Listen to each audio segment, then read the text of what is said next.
Good morning, everybody, and welcome to this week's sports podcast. Plenty to get through this week, despite maybe not as much action as you'd expect normally. But plenty been going on in the world of football, cricket, speedway, rugby league, golf, stock cars, everything. They're all kicking off at shade of a night, but we'll come on to that in a moment. But we'll start as normal with a look at the Premier League. And obviously now we're on the international break, but last weekend saw some very important games in the Premier League. And after the games last weekend, Chelsea emerged as being leaders of the table after a victory over Southampton. Southampton put up a good fight actually at Stamford Bridge. A little bit unfortunate to go down to 10 men. James Ward-Prowse late challenge saw him get a straight red card after a VAR decision. They went on to lose 3-1, but Chelsea have started the season very strongly. So they lead the table on 16 points ahead of Liverpool on 15. They had a 2-2 draw at Anfield against Manchester City, were third, and that was a great game. Man City were a better team in the first half, probably should have put away a couple of chances, didn't. Eventually took the lead, but Liverpool should have said took the lead. Man City fought back twice, but the big decision there was probably non-decision was to not send James Milner off. I've got a friend who was there, he sports Liverpool, and he said he hadn't seen what happened at the time. All he could see was Pep getting animated in a dugout down below and wondered why he'd taken his coat off and looked like he was going to have a fight with Mike Dean. But when he got home, he realised what had happened, saw it because it happened at the other side of the pitch, and he quite clearly agreed that Milner should have been sent off. How he wasn't, I'll never know. But there you go. But it was a great game overall, and 2-2, probably a fair result. It was a draw in the end. Fourth place Man United drew 1-1 at home to Old Trafford against fifth place Everton. Brighton are sixth, they drew 0-0 in quite a dull game from what I saw. I couldn't really see much of it. I was watching Speedway actually at the same time, but Brighton and Arsenal looked a really boring 0-0 draw. Brentford are seventh, and they beat a good result for them at West Ham. They beat them at London Stadium 2-1, performing really well Brentford so far. Whether it's just a new promotion bounce, we'll see, but they seem to have a good manager in Thomas Frank. The players seem to play for him. They've got a good team spirit, so they're doing well. I think they might stay up. Long way to go yet, but it started really promisingly. And then Tottenham are 8th on 12. They beat Villa 2-1, disappointing for Villa. Own goal by Matt Targett deciding that one. So yeah, that's at the top end of the table. At the bottom of the table, Norwich are really struggling, looking like they're going to go down already. They've only got 1 point so far. They got a point last weekend at Burnley. Burnley are struggling in the bottom three. Newcastle are in the bottom three, but things may change now. The takeover's gone through with the Saudi-backed takeover going through. It'll be interesting to see what happens with Steve Bruce, whether he leaves or not. Nothing's been decided apparently yet, according to Amanda Staveley, but I can't see him staying. He's a nice man, Steve Bruce, nothing against him, but I think he's not the greatest of managers. He's good for championship stuff, but I'm not sure he's a really good Premier League manager. So I fear for him a little bit. Watford have already sat their manager now, about 15th in league, 14th or 15th. They've got a new guy in, they've got Claudio Ranieri, hoping to draw the experience of his previous wins in the Premier League with Leicester, winning the title there, but he's getting on a bit now, 68 or 69 years I think, and he's easily the oldest manager in the league, so it'll be interesting to see how he gets on. He's got plenty of experience. Back to the bottom though, like I said, Southampton are just above the bottom three. Burnley are in trouble with 3. Leeds are probably going to be alright, but the next game's away to Southampton. That's a big game for them, so they're going to be okay. The other team I'm not sure about, apart from Watford, are Crystal Palace. You never know what to expect with Palace, but they look to have some bright sparks. Obviously got Zaha still. Eze's not playing at the moment, but they've had some bright moments during the start of the season. Odsonne Edouard, who is signed from Celtic's, performing well. So they probably might be alright actually, Palace. It's just a case of whether Vieira can get the best out of the players or not. So that's what's happening in the Premier League. Moving on to the National League and Halifax Town, and what a fantastic performance on Tuesday evening. The victory to come from 2 down at home to Notts County to win 3-2 with 10 men after Tom Bradbury was sent off on 60 minutes. For a contentious issue really. He did raise his hands I think, and I expected he'd get a red card, but I've got to say I thought that the Notts County guy should have seen red as well. The tackle was appalling, and then to roll around like a big schoolgirl, although that's an insult to schoolgirls really, on the floor was an absolute disgrace. There were a few handbags after the game as well as a melee at the time of the incident. So we'll miss Tom for 3 games now, but they showed the mettle in town. What a great team spirit they've got. They were all pulling for each other. Super goal by Jordan Slew, and then great finish from close range by Billy Waters, and a beautiful finish by Matt Warburton in the 10 added minutes of injury time. There were 10 added minutes, and we scored it with about 30 seconds of it left to score the winner. Notts County players look crestfallen. Can't say I've got much sympathy for them.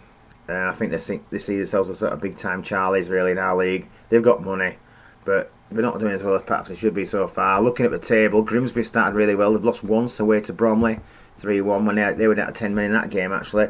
Boreham Wood are second on 21, Halifax are third on 20.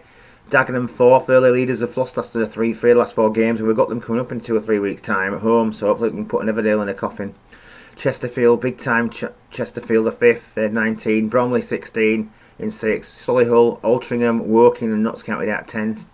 And obviously we've got Stockport and Wrexham below that. They're again 2 big time Charlie teams with money, so they're struggling 11th and 12th so far, but there's a long way to go. Anything can happen yet, because with teams like money, just buy what they want effectively at this level. But Grimsby have made a really strong start, and they've got to say they look quite strong favourites. At the bottom, I think Dover might be down already the way it's going. I mean, it started with -12 and on -9 they've got 3 points, haven't won a game, drawn 3 and lost 7. Barnet, Aldershot are struggling. Southend were really badly struggling after coming out of the Football League. Southend have really struggled, but they won a game, the last game after 4 straight defeats. Might be more than 4 straight defeats actually, but they won the last game. Kingsley are 8th, they're going to be struggling I think as well. Maidenhead have dropped down a bit actually. They started quite well, but they've dropped away recently. Weymouth, who Town play at the Shea tomorrow, they're 17th. Halifax will be looking for another big result tomorrow at home at the Shea against Weymouth, so fingers crossed they can get a victory there. Big game tomorrow, Boreham Wood against Dagenham. It's one of the other big games, top of the table games. Southend entertain Chesterfield. Just having a quick look through the other games. Woking have been performing well recently. They won at Notts County last Saturday, and they're playing Grimsby at home, so that'll be a decent match. So they're the ones to look out for tomorrow. And I was looking to see if there was actually a TV match tomorrow night. I can't see there is. Maybe it's because England are playing, but I'm not sure if that's the reason or not. But Yeovil play Altrincham on Tuesday night, and I think that's possibly a TV match, but I'll get that confirmed. So moving on from that to now, we're in the international break at the moment, and England play tomorrow against Andorra away, and then on Tuesday evening they have Hungary at Wembley. 2 games they should win really. Probably play a lesser squad against Andorra, I would think, maybe with a stronger team against Hungary. During this week we've seen the 2 semi-finals of the Nations League, 2 great games. I was watching the Speedway last night, but I didn't see all of France's comeback against Belgium. They were 2-0 down at half time after a couple of quick hits. I think Carrasco and then Lukaku scored. But France hit back, one of them a penalty by Mbappe, and then Theo Hernandez scored the winner in the start of injury time. Looked like not cleared well by Alderweireld, I think it was, who didn't clear it properly, and he hits the ball, volleyed it into the top corner. Courtois got his hands to it, but not quite enough, and went in, and France will feel they deserved it on the second half performance. The night before saw Spain beat Italy at the San Siro. I think it was San Siro's first time Italy have ever lost an international match at the San Siro, and it's the first time they've lost in 3 years. They weren't helped by a sending off of Bonucci, who was captain on the night in the first half, so half time for leading with his elbow. It was a bit of a tetchy game, shall we say, which is what you expect between Italy and Spain, because they were just rolling all around the floor like they do, because they're a bit puffy. I can't say that probably, but anyway. They didn't act with in the spirit of the game, shall we say, and unfortunately for Italy, they came out on the short end of the straw. They lost 2-1, 2-0 down at half time. Put up a good fight with 10 men in the second half, and when they pulled one back, it looked like they might have had a chance, but Spain kept the ball nicely at the end and got through 2-1. So Spain face France in the final on Sunday. So that'll be something to look forward to. People who say the Nations League is a bit of a friendly sort of tournament, I'd say not. After watching the games, all the 4 teams put everything they had into it and played the full lineups, so you can't really say they weren't trying, and it didn't mean anything to them. So yeah, good games to look forward to on Sunday.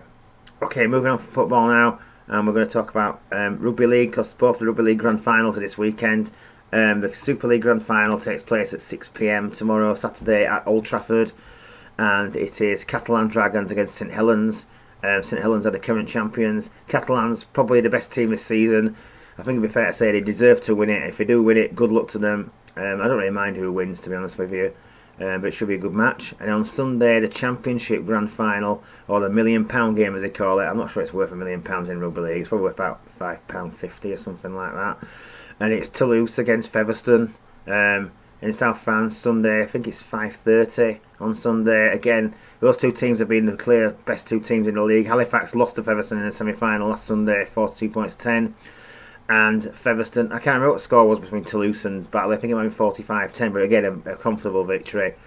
I have to say I expect Toulouse to win this game. You never know, but I think they're significantly better than Featherstone. But we can be proved wrong on the day, so who knows? But I think Featherstone might have come up short on Sunday, and Toulouse may be in the Super League next season, which is probably what the people want anyway, so good luck to them. Okay, now moving on to playoffs in Speedway and the grand finals next week. And after last night's second legs of the semi-finals, we now know if it'll be Bellevue against Peterborough in the final.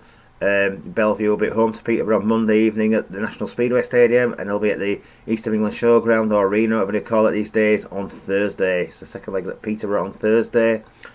Last night, Bellevue went into their second leg with a 10-point advantage after having won at Sheffield in quite difficult conditions. I thought when I got into the stadium Monday night the meeting may well be off, but they worked really hard on the track to get into shape, and I've got to say it rode pretty well considering how much dirt. And if I've seen some photos from track level from the photographers even on the centre green, and basically you can see how much dirt there is on the track, and it was not the best conditions. Dan Bewley struggled really hard, 3 last in his first 3 rides, but the team pulled together for Bellevue without Brady Kurtz, the Worrell boys, Charles Wright, they all did a good job. Bewley comes good towards the end, and Brennan and Jay Etheridge both played their part as well. Sheffield, Jack Holder rode well, and Josh Pickering really exciting, but the rest of the team were pretty disappointing really, I've got to say, and that's probably left them short. So in the second leg at the National Speedway Stadium last night, Sheffield threatened to take the victory towards the end. It was very tight. Dan Bewley again started with a 0, then reeled off 5 wins, including a couple of very exciting passes on over Jack Holder. He scored 15. Again, good performance from Richie Worrell's come back really good form since his injury about 6 or 8 weeks ago. He had double figures again last night, and then he got they all chipped in a little bit. Apart from Etheridge, Jay Etheridge rode really well. I think he scored 9, something like that. But the other one didn't really contribute with Tom Brennan, but he'll be disappointed with that. I'm sure we're trying, and he'll make up for it in the final. Sheffield again, Jack Holder 13 points, good performance. Josh Pickering chipped in nicely, and he's looking a really good rider, I've got to say. I quite like watching him, he's really exciting to watch. And Adam Ellis tailed off a bit towards the end. He seems to struggle a bit when the big races come against the top rider. He's not quite there yet. I know he's the British champion, but he's not in that level. He's not like, he's probably only the 4th best English rider, British rider after Ty, Robert Lambert and Dan Bewley, I'd say. He's probably the 4th best, maybe even that, to be honest with you, we'll see. So Bellevue won 48-42 last night, so they won 16 points overall average, the same as Peterborough overall in the end, having beaten Wolverhampton away by 2 points. Last night they got off to a slow start at the showground, but they fought their way into it. A mistake by Bjarne Pedersen when he touched the tapes in the reserves heat put them on the back foot a little bit, but in the middle of the meeting Peterborough fought back with I think 3 5-1s and a 4-2, and that seemed to knock the heart out of the fight of Wolverhampton. You could see the disappointment in Rory Schline's face. He gave it everything, but it wasn't to be for Wolverhampton, and in the end up it was like a comfortable victory for Peterborough. They all the Peterborough riders, even Jordan Palin came up with a really important ride where he took a 5-1 in Heat 8 with Louis Kerr, yeah, I think it was 5-1 there. I can't remember which race it was, I think it was that anyway, so great race there. And Louis Kerr actually was a good guest for Peterborough. I think a few Peterborough fans were a bit worried he might let them down, but that was a really good, he scored 9 and 10 points, he rode really well. Bjarne Pedersen probably won the match with his, I don't know how many rides he had, he got about 14 or 15 points in the end up, but yeah, good performance there. And the Dad's Army march on. It'll be a really tough final next week at Bellevue.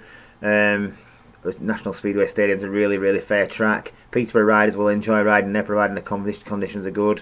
Bellevue need to get off to a good start, as Sam and Malenko mentioned last night.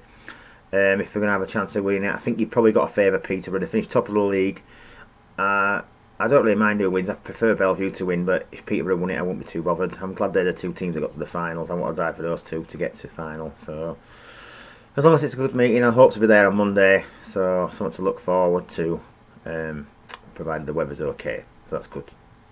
Moving on now to cricket, and I think the decision is going to be made this evening with regards to whether England go on the Ashes tour to Australia. We're still discussing the terms under which whether families can accompany the players to the tour. It's difficult for me to say at this moment whether it'll actually go ahead or not. I've been seeing some of the things that are going on in Australia, and with regards to their own cricket, I think it's New South Wales and Victoria are only playing each other at the moment. The first 3 matches in the Sheffield Shield will be played between themselves because they aren't being allowed to travel to the other states. The issue with Australia is that all the separate states are acting like individual countries, so they've got their own rules. So that makes me think it's going to be difficult to try and pull this tour together. But we'll find out for definite. You'll know by this time next week, and when I do next week's podcast, what's actually happened. So keep your eyes on the news for that, because I think it's going to be later this evening when the announcement is made, or the final decisions made about whether the Ashes tour go ahead. Looking at golf now, and we've got after the Ryder Cup, we've got the announcement this week that it'll be the match at the end of November, a 12-hole match between feuding rivals Bryson DeChambeau and Brooks Koepka. Now, they're both great players. I know DeChambeau divides opinion, but I actually quite like him. He's got a bit of character about him. Koepka, I'm not sure really. He's a great player. I've seen him, but I don't know much about him, so I'm not going to side with either of them. But it's a typical American thing, and it's on the 26th of November, which is the day after Thanksgiving. I saw a comment from one of them saying, "Does this mean this is Friendsgiving?" Which is quite humorous, but hopefully it could be played in good spirits and we don't start hitting each other at clubs. And I thought hopefully it's for a good cause. So anyway, that's what's happening in November. Moving on to stock car racing, this weekend sees the 3rd and 4th rounds of shootout, and also a World Championship qualifying round on the Saturday evening of a double meeting at Skegness Stadium. More than 70 cars are booked in so far. We've had 2 rounds of the shootout so far. I haven't seen it. I only saw the table after the first round. I haven't seen any updates of a second round, but it looks like it's going to be between Frankie Wayman Jr., world champion Tom Harris, and Lee Fairhurst. Frankie having won the final last Saturday at Buxton, but then having car problems on the Sunday and having to pull off after practice. And Tom won the final on Sunday, but Lee performed well over the weekend. So those 3 are probably the ones to look out for in the National Series shootout. Like I say, rounds 3 and 4 this weekend at Skegness. And I think that's just about it for this weekend. For this week, should I say? So I think we've covered most things. If I've missed anything, I apologise, but I think we've got all the main topics in there. If you've got any comments you'd like to make, leave them below in YouTube. And with that, I'll leave you, and I'll see you all again next week. Thank you and goodbye.